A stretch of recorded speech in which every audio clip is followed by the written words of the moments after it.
Hello everyone, welcome back. Today I'm going to show you guys an exercise to help you become efficient in your cuts. Now in prior videos we've talked about all sorts of historical cuts. I've referenced the different masters and different sources that we find them in. But in this video I'm giving you an exercise to help you get to those cuts. Okay, so what I'm going to show you is not the way that we typically will fight, but this is we want to practice this, get used to this, and then use components from this to go and practice those other cuts. Okay, so first thing is I'm using a Type X sword. The reason is because it is somewhat blade heavy. Okay, because it's blade heavy, this is going to require that I put more body into my shots. Okay, so basically if I'm using a lighter, faster sword, I will typically put less body, okay, because I don't need so much, I don't need to put so much body into the shot. But if I'm using a heavier sword or more blade heavy sword, I'm going to put more body.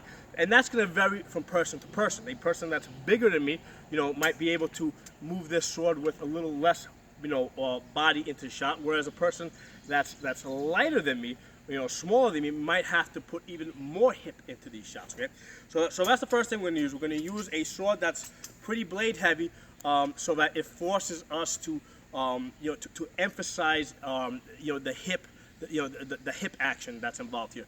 Next thing we're going to do is we're going to use a shield, or we can use a buckler. But the point is we want to get used to holding the shield in its position while we execute these cuts. Now this type of a sword does not have any hand protection, doesn't have a basket hilt or anything like that.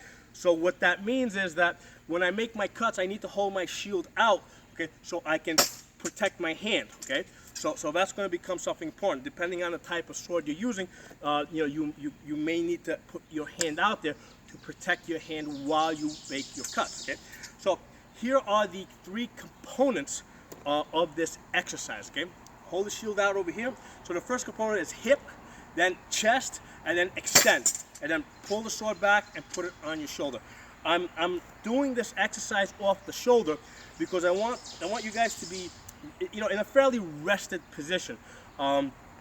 Because basically we're emphasizing the lower body in these cuts. And if you look over here, I'm holding this sword very loosely. I can hold it basically almost with two fingers, okay? Because all the power is being generated from down here. So it's hip, chest, extend, and pull the sword back, okay? So hip, chest, extend, pull the sword back. And what I'm executing there is a Zornhau, basically a right side diagonal cut. Hip, chest, extend, pull the sword back. Now I can also switch this to a Zwerchhau, right? Hip, chest, extend. There's a high horizontal cut. Okay, hip, chest, extend. I can go to a middle Hau, right? Hip, chest, extend. Okay, so what I'm doing is I'm using, by raising and lowering in my arm as I throw the cut, I can basically, I can change whether the shot ends up over here or down here or in here. Okay, so raising and lowering the arm, that's basically going to control the elevation of your cut. Now my wrist is also, by changing my wrist, it's going to change the angle. So for example, when I do these Zwerchhau, okay, I'm up here high. Okay, when I do the Zornhau, I'm going in diagonally, right? So I'm changing my wrist angle so I can come in diagonally. Okay, now one of the things that's important is when you're doing this cut, right, the nice thing about when you bring your elbow in, so you go hip, chest, if you look right there, I'm bringing my elbow in tight into my body, okay? So elbow's going from here to here.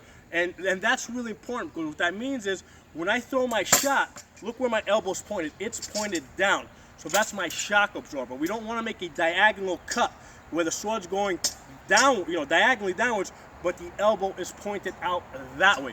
What that's going to do is that's going to stress that ligament right over there. Okay, so on all these right side cuts, we want our elbow pointed down. Okay, so basically, again, it's hip, chest, extend. Okay, hip, chest, extend. Okay, hip, chest, extend, and then basically you're going to put all this together. Okay, and do it smoothly. Okay, and then we'll also start working the left side. Okay, same deal, hip, chest, extend. Okay. Okay, hip, chest, extend. Okay, I can do left side Zwerchhau, hip, chest, extend. Okay, so there I'm bringing it up high. Okay, or I can basically do a Krumpau, hip, chest, extend. Okay, so here basically I'm pointing, I'm changing my wrist angle. I'm pointing my wrist down. So this Zwerchhau, I have my wrist up here. Kroomhaus, I have my wrist down here, okay? So that'll come in as a rotational cut into basically into the rib area right over here. So this is what I want you guys to try out, and basically just break it down into these components, okay? Hip, chest, extend. Okay? Hip, chest, extend. Hip, chest, extend. Hip, chest, extend. Hip, chest, extend. Okay? So try that out, see how you like it. If you guys got any questions or comments, please post them. If you like the video, give it a thumbs up. If you're not a member, subscribe. I'll see you guys next time.